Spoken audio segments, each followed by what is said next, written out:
well, what is this book about? Which is kind of the hardest question. But, I'm as Alyssa said, I'm a campaigner. I'm an organizer.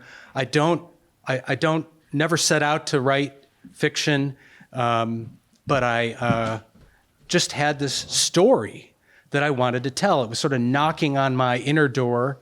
I had a character, a composite of characters, and it flowed out. And that's all I can say. It wasn't one of these multi-year things. In fact, with Michael Fleming's good counsel, it probably should have been a multi-year project.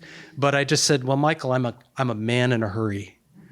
Like my friend, many of you who are looking at the current moment we're in, the ecological and other crises that we're living through, can I write a book that might be useful or crack open a discussion or inspire, inform us in this moment? So that was my goal, was to tell a good story, but tell a story that sort of is about how do we face this moment we're in.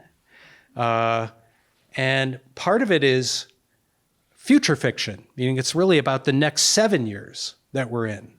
Now, why the next 7 years? Well, as you know, this is the critical decade.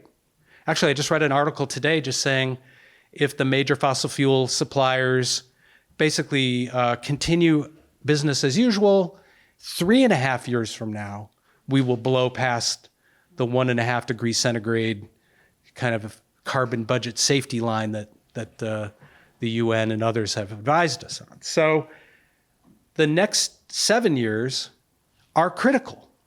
And in my hope was writing a story that showed not the zombie apocalypse or not, Blade Runner, but what would it look like if one community started to turn the corner in the next 7 years? What would that look like? So, and in the spirit of, Ursula Le Guin and Kim Stanley Robinson and the Ministry of the Future and others, I was trying to tell a story about the shift that we need to go through.